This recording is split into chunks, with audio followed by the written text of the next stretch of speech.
Awesome. Alrighty, I think we'll go ahead and kick it off. People may join as we go on, but for the sake of time, I'd love to get the panel rolling. So just to briefly introduce myself, my name is Caroline Berlin. I'm an Assistant Dean of Admission at Bates College. But more importantly, I'd love to introduce my colleagues here today, as my role is really more to facilitate the conversation as we dive into our community, both at Bates and beyond in the Lewiston, Auburn area. So to that end, we've brought some experts. First, I'd love to introduce my colleague, Ellen Alcorn in the Harward Center for Community Partnerships. Ellen, would you mind sharing your title and a bit about what you do at the Harward Center?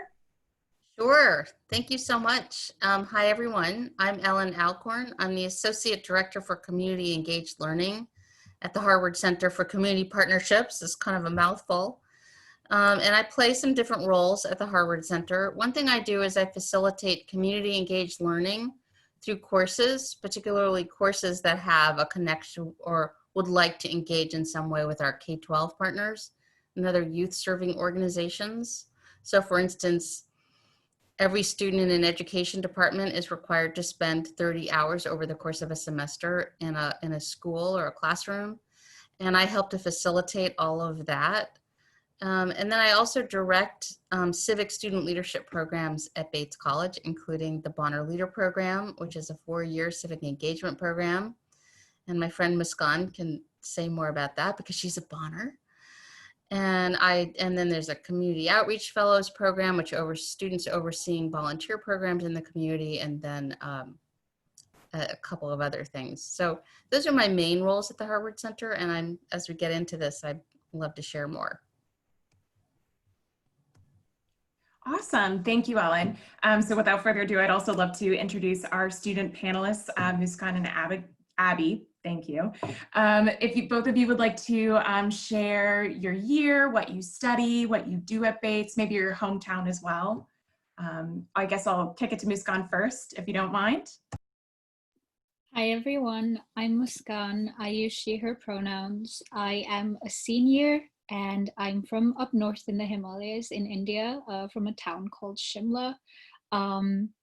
And I am a rhetoric, film, screen studies, and theater double major. And my general education concentration, or GEC, is knowledge, action, and public good. And like Ellen said, I'm a Bonner leader. And is there anything else? I think that's it. Yeah? Okay. Yeah, that's it. Hi guys, my name's Abby. I'm also a senior. I'm studying sociology with a minor in education. And Muskan and I also have the same GEC. General education concentration. I'm from Portland, Maine, and some things that I do on campus. I'm a peer health educator. I'm involved in Active Minds, Sunshine Society, Special Olympics, and I've done a lot of community engagement in my community engaged learning classes. Awesome. Thank you both. So just to orient everyone to how we're going to work this evening, my role really here is just to ask the questions, and I'm going to let our students and Ellen discuss. Nathania also has kindly joined us to help moderate the Q&A function. So I have a few questions to kick us off, but I'd really love for this to be about what you guys are interested in. So feel free throughout the hour to pepper in your questions. For more specific things, Nathania might just answer directly. She may also elevate some things to be discussed as a whole panel. So hopefully we'll have lots to chat about. So without further ado, I'd love to kick us off thinking about how students are introduced to Lewiston on Auburn, our hometowns.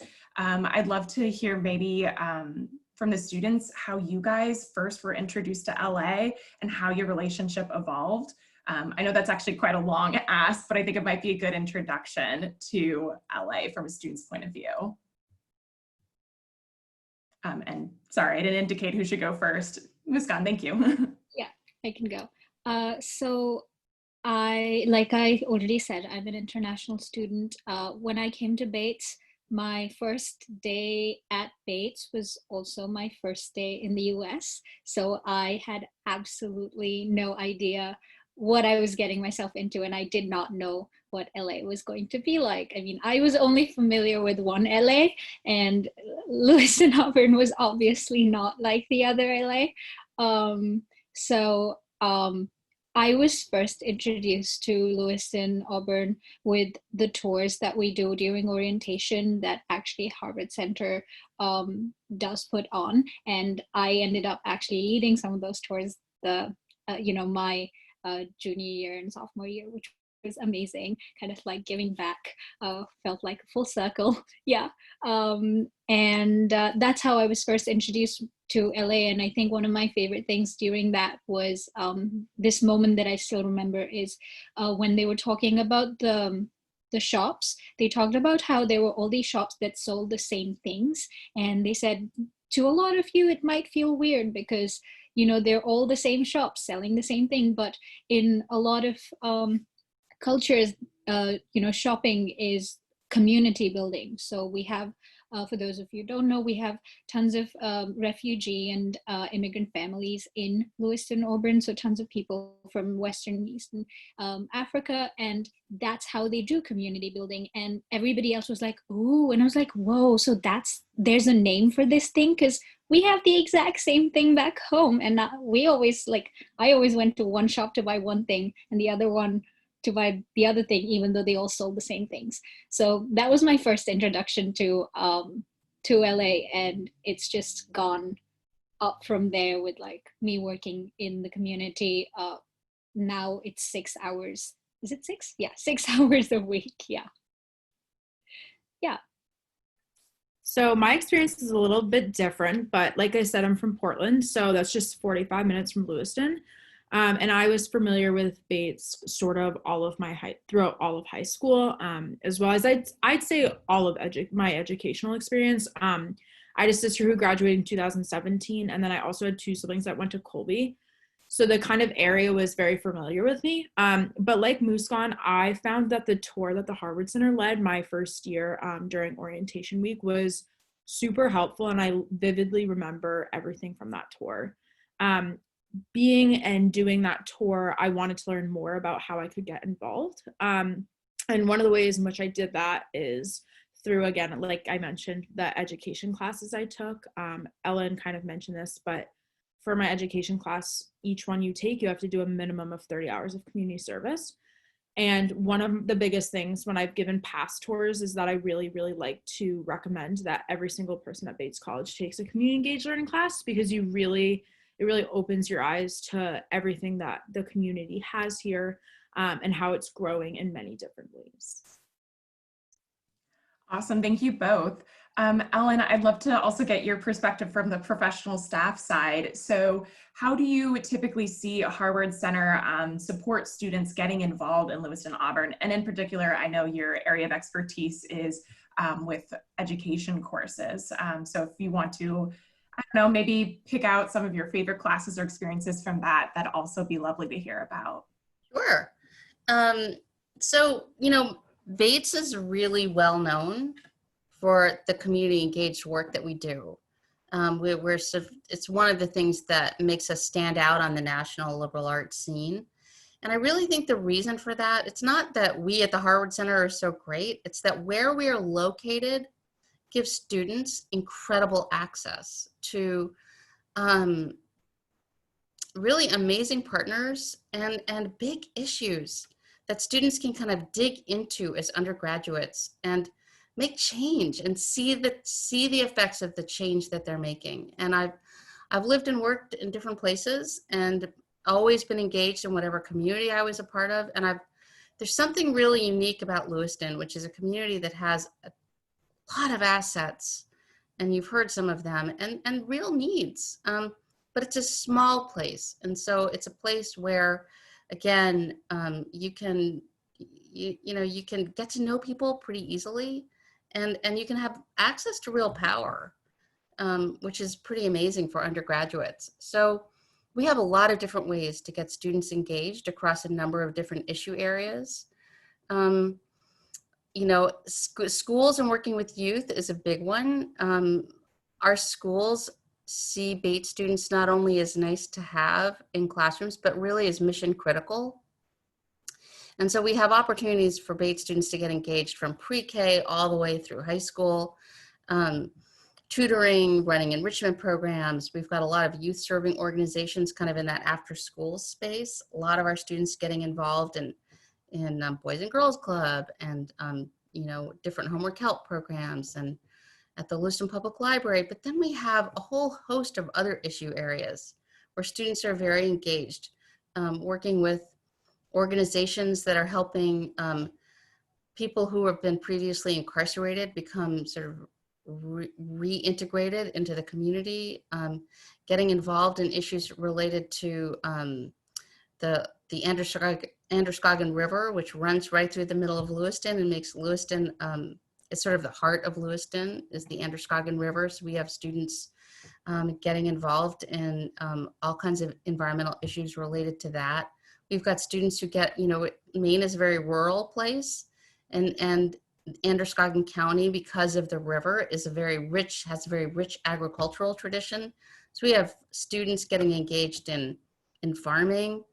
And of course, we have a lot of students who get engaged working with members of our various immigrant and refugee communities, helping with language classes, helping with tutoring, helping with filling out, getting people employed.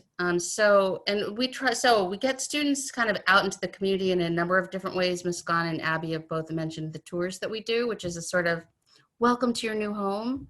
You know, here's a touch point, here's some touch points so you can kind of get oriented and understand a little bit about this place. And then beyond that, we have just, you know, students get engaged through our civic leadership programs, through volunteer opportunities, through classes. That's a big one. It's very hard to get out of Bates College, I think, without taking at least one community engaged learning class. So those are some of the ways some of the entry points. And for students, for people who are listening to this, if you've got particular issues that you're really passionate about, you might, and you want to know whether or not we have a way for you to kind of get engaged with that issue, you know, welcome you to put that in the chat and see if I can, you know, see if you can stump me. I think it might be hard to come up with an issue that we couldn't figure out how to get you connected with. Excellent. So that's kind of the entry point to Lewiston to Auburn. Once you get involved, as you know, it's a lot of there's a lot of rich opportunities. It's really going to be built into what you're interested in. And to that end, students also do some research in Lewiston, Auburn, and also there's purposeful work opportunities as well. There's a recent news story I love to read about a current student who had an internship creating virtual reality tours in Museum LA. So that was something he did over the summer, continuing even throughout this COVID era. So there's just so much to do. And speaking of this COVID era, maybe just kind of addressing the current moment, I'd love to hear from the panelists and feel free to chime in as comfortable. What does engagement with Lewiston Auburn look like right now during the COVID-19 pandemic? Any takers? Thank you. Yeah, I can jump in, and then I'm sure Abby and Muskan will have some things to say. So one of the things that we feel very fortunate about at the Harward Center is the fact that we've been working for the past few years with a colleague in the biology department to create an online platform called Bates Connect that allows Bates students through courses primarily, but also through clubs or just as volunteers to develop learning materials for K-12 students that teachers can kind of go online and grab to help to supplement their own curriculum. And so when we all went remote last spring at the Harward Center, we said, oh, we've got to get Bates Connect up and out there. And we reached out to a lot of faculty who assigned Bates Connect projects to their students. And we just wound up with a plethora of really cool videos and games and worksheets and different learning activities that now we have kind of up on the Bates Connect platform. And we've got more students in courses. And I don't know if Muskan or Abby are in a course right now that are developing Bates Connect materials, but that's one way. And then we're working closely with our school partners to figure out how to do remote tutoring, how to create remote enrichment programs. Bates has, one of the things I'm excited about is that Bates has one of the largest diverse children's book collections in the country. And so we have a number of students who are going to start do recorded readings of these books that we'll be able to share with children in Lewiston. That I'm super excited about that. So we're just, it's getting us into a creative space. And if my colleague Sam were here, he works with issues that are not education. I know he's doing, he's helping to facilitate opportunities for language conversation circles. We've got some programming going on right now to help connect Bates, to have Bates students make calls to people to senior citizens who are pretty socially isolated right now, just to check on them and you know, to write letters and create, you know, make little care packages for folks. So we have, it's forced us to be creative, but we also love to get in that space at the Harward Center. And I think we've come up with some things that will outlast the pandemic. So I don't know if Muskan and Abby have had any experiences. So I can go. One of the things that I've been working on / working in for a lot of my time at Bates has been the Androscoggin Humane Society. I missed my dogs a lot, and unlike most people, I couldn't go back home as frequently. So I started working there, and you know, those people and those animals have become my family. And now I'm actually working with the volunteer coordinator there to figure out a plan for me to keep working there, because I mean, animals still need the care. So I will continue to do that. The other thing is that from next module, which is October or something, I'm also going to start working back into the Bates, the Montello Book Buddies program. I don't know if that's what you were talking about, Ellen. Yeah, I guess she was. Yeah. So I will be reading, either reading books live or doing recordings. I've signed up for both. So let's see how it goes. And the third thing that I'm working on, we haven't started yet, but it's the Maine Community Integration, which is offering an after-school program, which is to be delivered via Zoom, and that is for, excuse me, it was developed a lot by one of the seniors that graduated this earlier this year, and my friend and I are actually going to be. It's funny, actually, my best friend and I are both on this. We both jumped at the opportunity, and he is going to be doing the more elementary school and middle school, where he's going to be taking on the topics how COVID is impacting kids' friendships for Connor Elementary 3rd to 6th graders, and middle school looking at civic engagement and how to make change in your community. And I will be mostly focusing on high school and more about environmental sustainability. So yeah, I'm really excited about it. It's something that I've never done before. I'm also not the best with technology. I mean, I didn't use a computer properly until like really late in my life. So I'm really excited about it, and also happy that this doesn't mean that we're just going to be, you know, stuck inside our Bates bubble and not be able to interact with the community, which is something that is meant a lot to me during my this is my 4th year. Oh my gosh. Yeah, during my 4th year now. So yeah, Abby. Yeah, so I haven't done that much community service this semester just because of the new schedule, and also I'm writing thesis. But one of the things that I have been doing is, I mentioned that I'm part of the Special Olympics Club. So in the previous years, I've worked with, I should say, young adults that have some sort of special needs. And so instead of playing basketball or field games with them in the past, like I have, I've started writing to them over email, so them being my pen pal. And I found that this has been a really great way to connect with people. And I kind of all of junior year, I wasn't that active in the club. So I got to reconnect with people that I have met before from the past. I think that we take kind of advantage of how well email works, and it can make such a difference to be emailing these kids once or twice a day. So that's been one of the things that I've been doing online. Excellent. Thank you, everyone, for sharing. There was a question from Isabel that I think would be a great opportunity, just a great question to address. So she asks, how do Lewiston locals feel about Bates students and their engagement in the community? I think it's a really important question, right? I think we very intentionally engage our conversation or frame our conversation around community engagement and not community service. And that's very intentional. So I'd love to hear your thoughts on that. Everyone, feel free to kick off. I can definitely talk about that a little. One of the things that we specifically wanted to talk about, I think it was was it my sophomore year?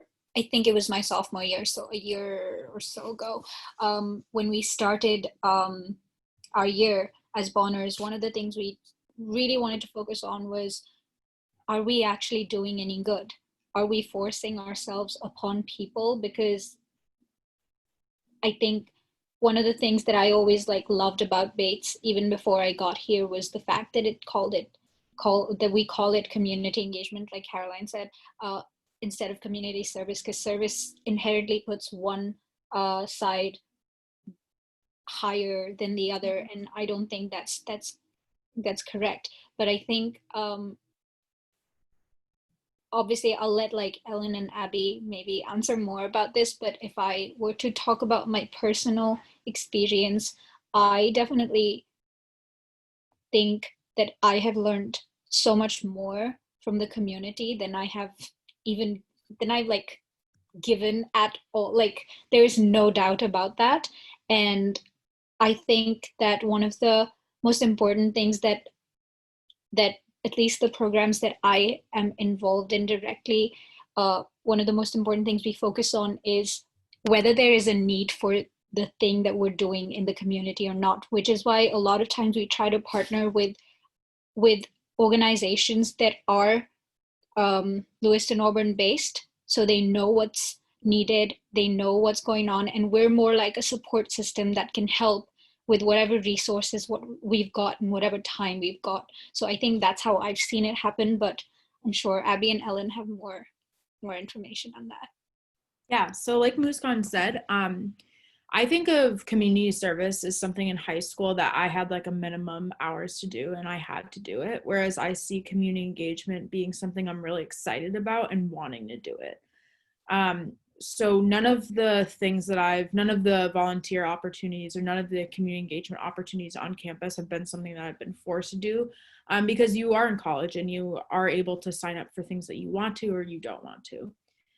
But back to Isabel's question when she asked how the locals feel about Bates students, I feel like because we're in the center of Lewiston, we do have a really good relationship with them. And many times, the people that either work at Bates, there's some always connection to Bates, whether that be that they worked there, we might have their kid in class.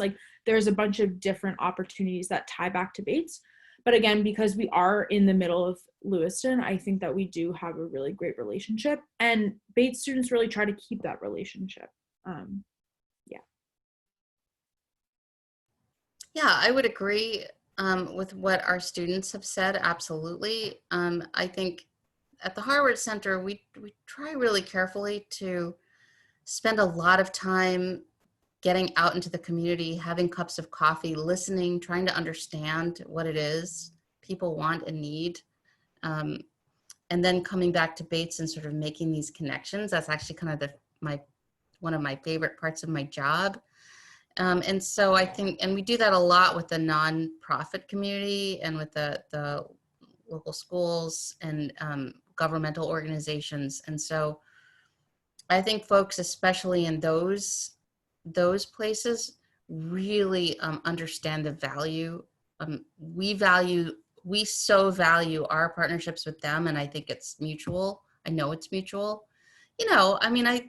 it's not like it's not an easy answer either. There are certainly, do Lewiston residents love Bates students when there's a loud party on, in the off-campus community? Maybe not so much. So I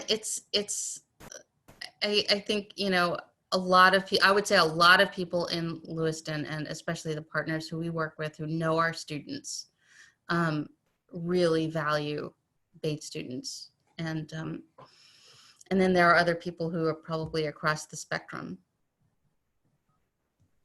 Absolutely. It's a dynamic and fluid city, and thus our relationship with them is just as complicated. But it's a really important question to be asking, I think, as Muskan was saying, all the time, checking in. Oh, go ahead. So sorry. I also wanted to add that I think it's a better answer for me, from me, that it's not about how valuable we are, if like we're being these amazing people given to this community. And I don't think we should or can answer for the community anyway, but I will say that we are an important and integral part of the Lewiston Auburn community. I don't think Lewiston Auburn and Bates can function just the way we do without each other. So we do give and take from each other a lot. So we're just very important parts to each other. And I think that's something that is very important to remember. We're not separate. And when you're integrated like that, and when you work together like that, without any like gates and bars and fences in the middle, I think there's always going to be a little bit of a roller coaster or a little bit of a ride there. But yeah, I think that's important to remember. Absolutely. Thank you. We had another question regarding community engagement with Lewiston, in particular with the local immigrant community. So Ryan wants to know how Bates students connect with that local immigrant community, and then where do you see community outreach going in the year of COVID-19? I know it's really hard to make predictions right now, so don't feel tied down, but if you do have some thoughts about where programming might move, that would be lovely to hear as well.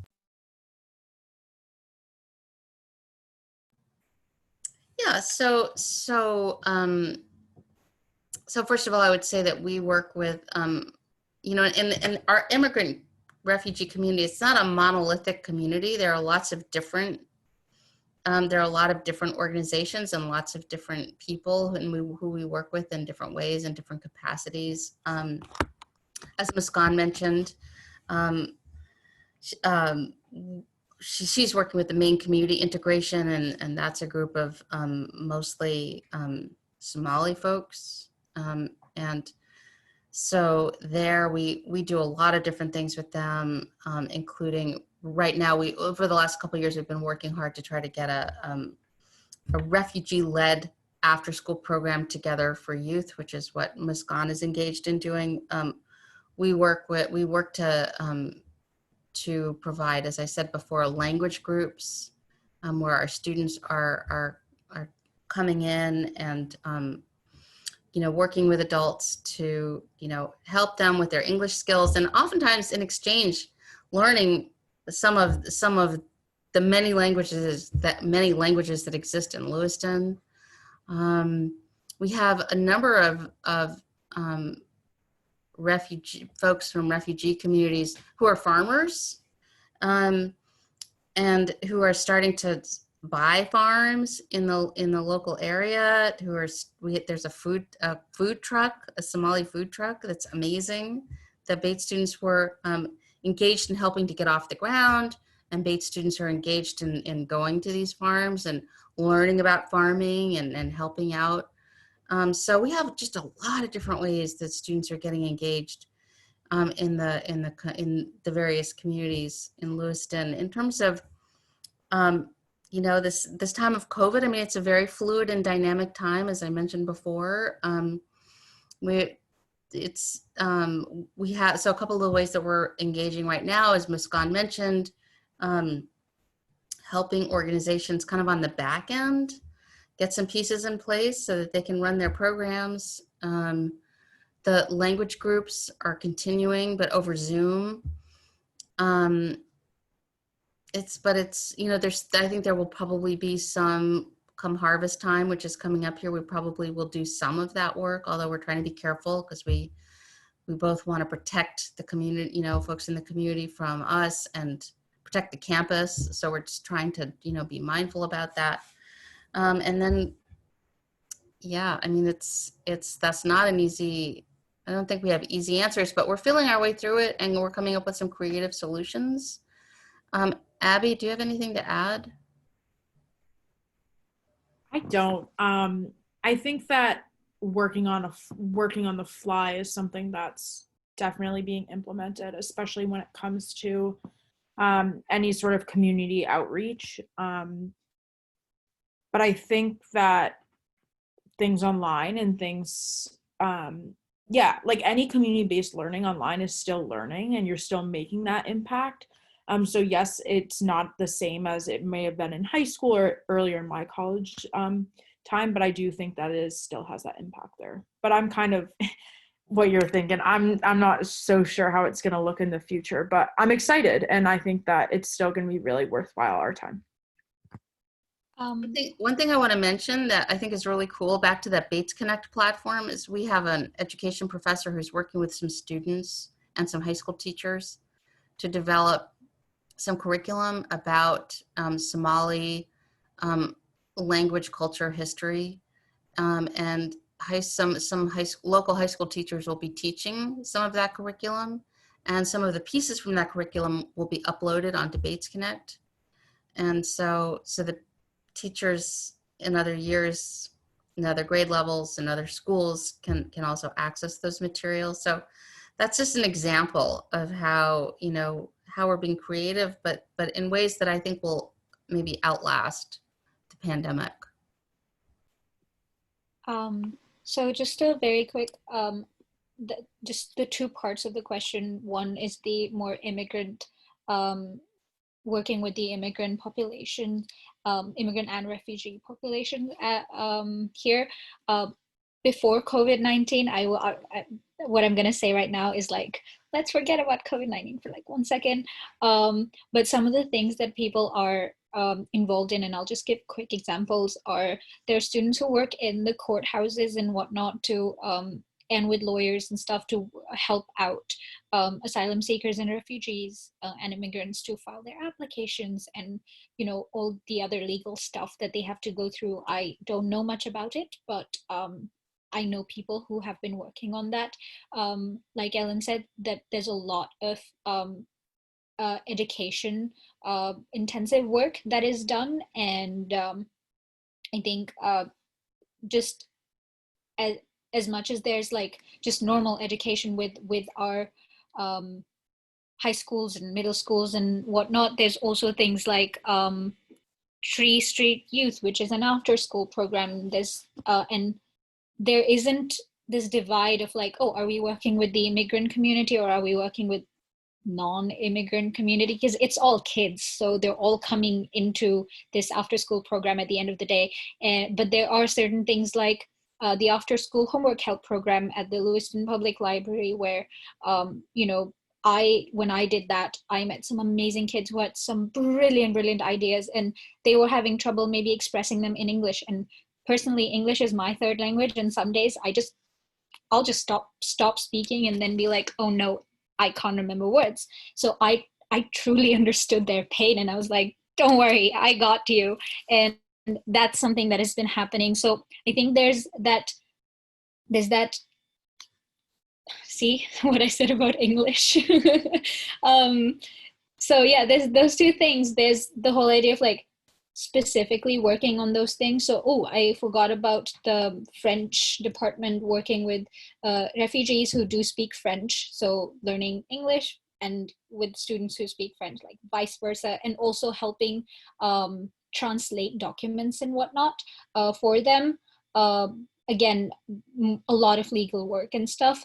So there's that stuff. And then there's stuff that is where the immigrant community is just integrated in the community anyway, right? And then with COVID-19, I think everything else has been mostly said, but I will say that like the other day I had to take an Uber for something, and one of the first things I was told by the person was, we love Bates students and we're really happy that you're back because the businesses are starting back up again. And so even if we're not able to, go out there and do something really cool to feel good about ourselves by engaging in the community, we're still, like I said, part of the community, and and giving back by just boosting the business up. So that's also, especially during COVID times, is an important thing.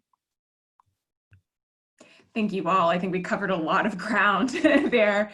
I'd love to zoom in a little bit to our community on campus, talk about some support systems we have to build community and ensure that all of our community members are equally supported. Ellen, I may lean on you a little less as a professional, a little more just as a general community member to comment on some things. But as we think about building community at Bates, I'd love to hear your guys' experience and thoughts on student support at Bates. I know there's a lot going on, so maybe let's start in the academic realm and then we'll continue to move on. So as seniors, I'd love to hear your thought on academic support at Bates. I'm sure you have a multitude of advisors, and Ellen, of course, if you have thoughts, I'd love to hear them as well. I can go first. One of my favorite things about Bates is the professors. I know that sounds pretty cliche and something that you've probably heard on a lot of tours. But I think that one of the biggest differences for me is that after school hours, like in high school, are very different than office hours in college. I find that professors will stay as long or as short as you need. They're not like, oh, it's 3 o'clock, like I have to go. They really, really care about your learning and they want you to succeed. I also think they really just care about your well-being. And many students have different relationships with their professors, whether that be like walking their dog or watching their kids. Like, it's not just like only school. You can really create a relationship with many of your professors, and I've done that in many different subjects.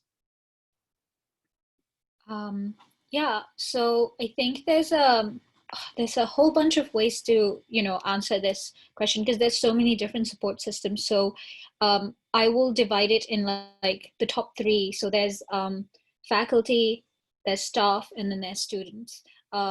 Abby's already talked about the faculty bit. So yeah, I've also felt very similarly. I've had professors that have just watched me maybe cry for 10 minutes in their office because I was like, I've had a terrible day, and they're like, what do you need? I'm like, I just need to cry. They're like, okay, then let's sit here and cry. So I've done that.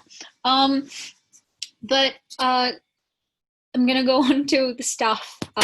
Staff, there's obviously other than our major advisors and our academic advisor in our first 2 years, and now my thesis advisor this year, we also have a student support advisor, which funnily enough, Ellen is my student support advisor. So just an extra set of brain, extra set of hands. I kind of messed that one up, but another person to kind of rely on. And Ellen has also seen me tons of times in her office just cry. I think crying has become like a bit of a thing here, but no, that just means that I like letting go of my emotions, and it's a good thing. But no, Ellen has been there for me, not just for like when I need academic advice, but also for when I need other just social, mental, emotional advice, given that I'm away from home, so far away from home. I've had I've had to miss certain important things back home. I've had deaths in my family that I wasn't there for, and I've had Ellen be there for me, but also other faculty members. I'll just give you an example. When I was moving in this semester, I found out that a family member passed away, and that came as a shock to me. And I was moving at that time, so I was trying to take my stuff, and we had called security to open the door for us. And the person from security who was there saw that I was in tears and immediately said, I'm not going to leave you alone like this, and called one of the deans or one of the persons in, oh my God, I can't remember their title, but called somebody and said, please talk to her. And I talked to them and they said, okay, I'm going to email you and we're going to talk about this. And do you need to talk to anybody else? And that just shows that, it's not just when you're trying to find help that you will get help.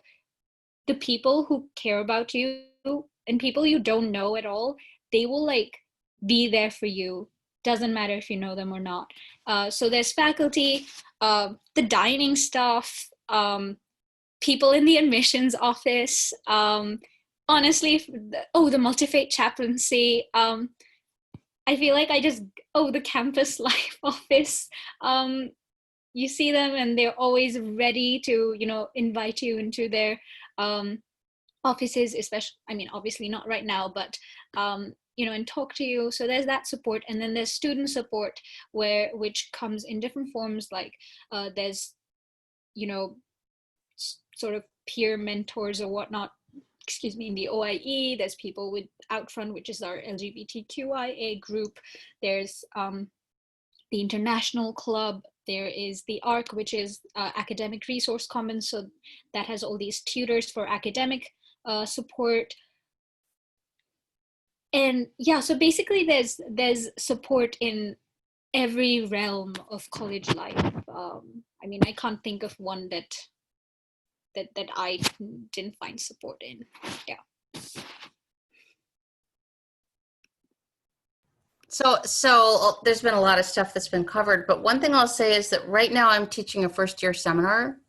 A couple of folks at the Harward Center teach first-year seminars, and so that's a place that maybe you already know all about this, but most first-year students take a first-year seminar that's both about a particular subject, but also about just how to be in college. What are the resources, and how do you write in college, and how do you read in college, and what is this all about? And the person who teaches your first year seminar kind of guides you through that first semester, but then is your advisor for 2 years. And I don't know what Abby and Muskan's experience was with that, but I think it's a pretty cool way to sort of help students start out on the right foot. And there are other offices that haven't been mentioned here, but the Office of Intercultural Education is a really important place of support for students, as well. The CAPS, which is the Counseling Center, I know plays a big role. So, for a small institution, I think as you can probably tell, there are a lot of different places and spaces on campus that are really designed to help support students in the ways that they need, because not everybody needs the same kind of support. So again, for a place that is has a it's a pretty small community, there are, I think, a lot of different places and spaces and places that you might not necessarily think of that are really, like, I know students who've developed really significant, meaningful relationships with the folks, the facilities people who come in and clean their dorms, and that I've just heard stories about people bringing cakes in to students and things like that. So there are lots of, we haven't, I think we've covered a lot of bases, but there are still others that we could talk about. One other place or great resource that I found was the Office of Accessible Education. So that's for students that have either learning disabilities or a 504. And I came into college having learning disability, and that was something that I was really nervous about, because Bates, but also just college in general, was a really big step for me. And I found that they made my Bates transition as easy as possible with academics. So I got all the accommodations I needed, and they still check on me, like I'd say every month or so, to make sure that I have everything I need. So I think that's really important as well. Thank you all for sharing. That was lovely to get all, like you said, we covered a lot of ground there. I think in particular, I'd also like to take a moment to talk about some specific support for first-gen students at Bates. I think a few of you mentioned Bobcat First. Bobcat First is a program, I want to say it's 5 or 6 years old at this point now, but it's both kind of an orientation program and then larger support for first generation to college students. So there's a pre-orientation, so you get to come, first gen students come to campus a little early, do a bunch of programming to get to know their cohort, get to meet a bunch of different faculty and staff members that are going to be movers and shakers in their experience their first year. You get to claim the first bed in your dorm. There's lots of advantages. This programming obviously is mostly, you do a lot during pre-orientation, but will continue throughout your first year. So really just making sure that you're physically marching down, or I guess now physically, well, zooming in to, for example, the Center for Purposeful Work, making sure that you're even right away your first year learning about different internship opportunities and shadow opportunities, programming that takes you to the ARC, making sure you're getting to know the tutors. So yeah, it's just an amazing program that has a lot of resources, but also I'll say is just super social. It's housed within the Office of Intercultural Education, which also has tons of different clubs and student organizations they support. Muskan and Ellen have mentioned tons of them. So that's just a bit about Bobcat first. And just kind of speaking of OIE, I'd love to hear if you guys have any experience with OIE and anything else you'd like to share about programming that happens there. So there's tons of clubs, obviously, like you said, that are involved with the Office of Intercultural Education. And so Outfront, which is the LGBTQIA club, is kind of works from out there. There's also other identity-based clubs that work from there. I am the VP for South Asian Students Association, so we kind of like use a lot of their resources as well. There's tons of staff members that are always there to kind of,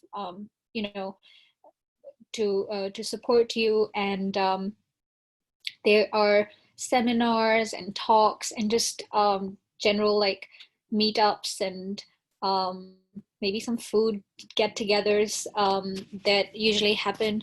Also, something that has recently been done, and they're like with the support of OIE, is the Equity and Inclusion Committee on campus. So I actually got elected to the committee, and it is the first year that the committee. Thank you. This is the first year that the committee has started. This is the first year it's a thing, and so that is a group of students that will be working very closely with the staff members to see how we can work even better at making Bates a more inclusive and diverse place, and just how to, and what the student body needs in terms of that. So there's that, and there's like movie nights and stuff that they also plan. So that's also like, it's not all like really serious stuff. There's a lot of like fun game nights and all of those things. And OIE in itself, it's like a building, there's a part of a building that is the OIE, so you can just go chill there. I mean, I have completed many essays in there, in like one of those small rooms there, and it's a really nice space for students to kind of also just take a break. So yeah, sorry if I'm like all over the place. The end of the day is not good for English or me. No, thank you so much. I know, yeah, 7 p.m. on a Friday night. Thank you so much, everyone, for being here. Muskan, I really appreciate you. Thank you so much for sharing, but also bringing up some recent anti-racism work that's going on at Bates. I think that's a great segue into the next topic I wanted to chat about.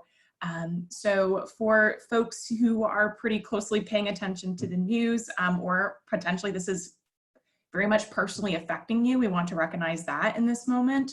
But in response, over the summer, a lot of students, staff, faculty, alumni, of course, were abreast of the protests regarding police killings and brutality, thinking about George Floyd and Breonna Taylor, and also thinking about anti-racism specifically at Bates.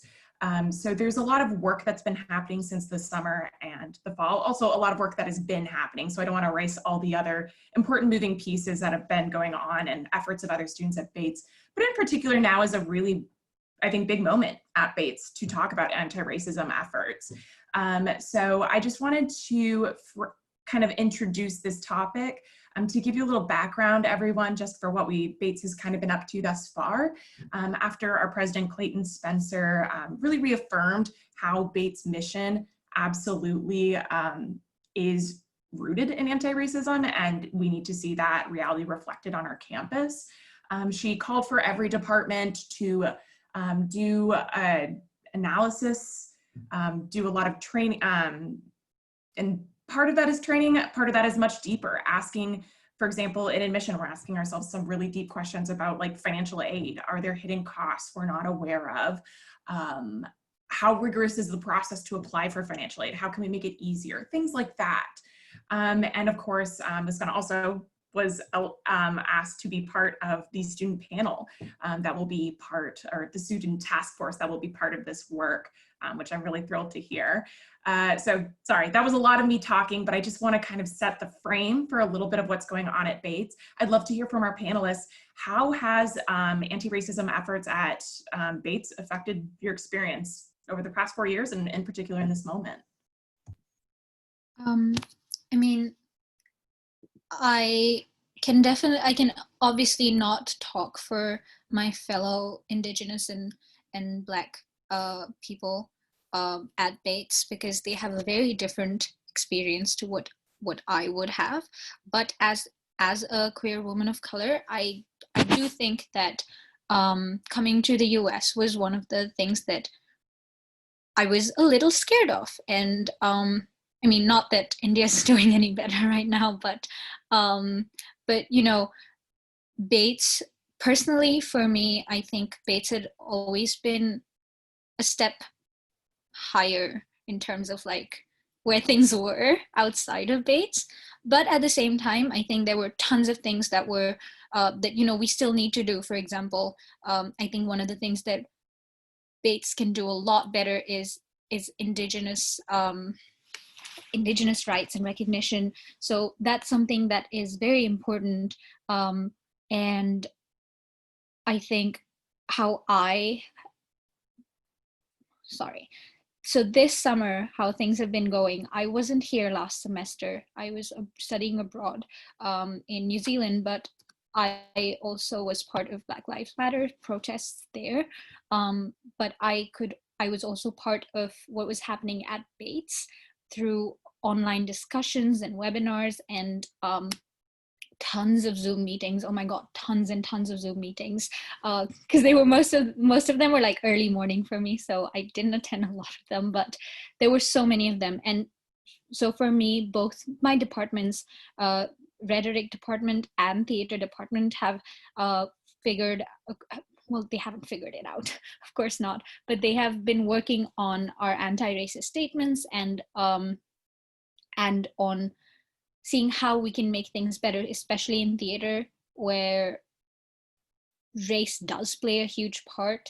Like, this is somewhere I can definitely like weigh in as a brown woman. There are not many roles that are, you know, not stereotypical for a brown woman. So we've been talking a lot about that, and it's not just students, it's staff members and students coming together, which is really important. And I'm excited to see where we take this and how we make sure this doesn't lose traction. Yeah. I would also just say that this is an issue that Bates has been trying to like address, just like everyone else has, but not just like this summer particularly, but like just in general. There's a lot of classes on it. I took a race and education class, and it really, really opened my eyes to the racial injustices that we have, especially in the education system. But one of the great things that Bates did this summer, I think in particular, was they sent us out a bunch of links from like professors that have either wrote about it or spoke about it, as well as any links to like educate yourself, because I think educating yourself is so important, as well as going to protests and marches and donating and other things. but it is definitely becoming more of a conversation in our classes and how we can not just talk about it, but how we can apply it and try to end it. Yeah, so I'll just add briefly, like, Caroline mentioned in the admission office, at the Harward Center, we've also been having lots of hard conversations and trying to figure out how to engage in this work in a way that is not just rhetorical, but that actually will have an impact. And so I have some examples I could share with you. I'll just share one that I'm really excited about. A recently retired professor, Leslie Hill, who's in the politics department, deeply engaged in these issues for many years at Bates, is our faculty fellow this year. And part of what she'll be doing is working with a group of faculty, a diverse group of faculty, to have conversations about how to really bring issues of equity, inclusion, anti-racist work into their coursework, into their community engaged coursework. And so I'm really excited to see where that goes. So the heart of a student experience at college is in the curriculum. And so to the extent that we're able to, make this contribution right at the heart of a student's experience is something I'm really excited about. And it also, to really sort of bring some of our partners who are doing this work in a deep way in Lewiston kind of also in conversation with us is something that I'm excited about. So those are just a couple of examples. I also want to say that obviously there's no sugarcoating the fact that Bates is majority white space, and I wasn't sure what that was going to be like, when I first got here. So that's something that is obviously not like something that is overlooked, and how that is being addressed is that there is in fact effort to center Black and Indigenous people of color's voices, and bringing a lot more space to center our experiences. And yeah. Awesome. Thank you all for sharing. I know we only have 2 minutes, but there was a question I did really briefly want to address, and 2 minutes is not enough to dive into it, but the question was, how does Bates respond or deal with racist incidences? Obviously, that encompasses a whole spectrum of things that can happen, but I think just to briefly answer first in terms of inter-community issues, they take everything very individually.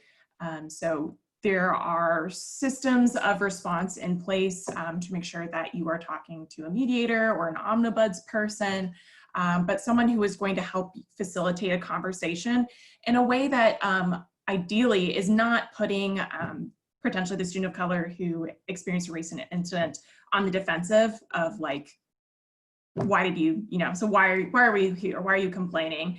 And acknowledging like the power dynamic there, acknowledging the education that needs to happen there. So it'll all be pretty individual. But I think it's a really good question to ask, because I think that's something maybe Bates didn't have super strong infrastructure around, and we're recognizing that's kind of a hole, and really kind of filling in something. I don't know if anyone else has some brief comments on that, but I did want to briefly address it. I'll just say that I think, Bates is no exception to the fact that we have a lot of work to do. But one thing I'll say is that I think there's been a real recognition, more so in the past year or two, that this is not just an office's work or an office's job, but this is all of our work. And there's just been much more attention paid to that, and many more opportunities for training, for conversation, for getting educated. And but we have a long way to go. And, you know, I just think we wouldn't be telling the truth if we didn't say that. Like every other institution in this country. Absolutely. Thank you, Ellen. So with that being said, I know we are running up against time. I would like to share in response to Lydia's question, I've added a link, bates.edu/educational justice resources. If you have more questions about what's going on at Bates or what we're learning and talking about, I really encourage you to check out that website. It's kind of a living history of a lot of things that are happening right now at Bates. So 10 out of 10, recommend that. Otherwise, thank you so much for joining us on this Friday evening. We'll go ahead and let you go. If you have any follow-up questions, definitely feel free to reach out to either Nathania or I, or Abby and Muskan, I believe, are both on our website under Ask a Student. Maybe not, we'll see. In any case, but there are many students on that website. So what I'm saying is if you have questions, ask them. And thank you again for joining us. And thank you again to my panelists. You guys were excellent.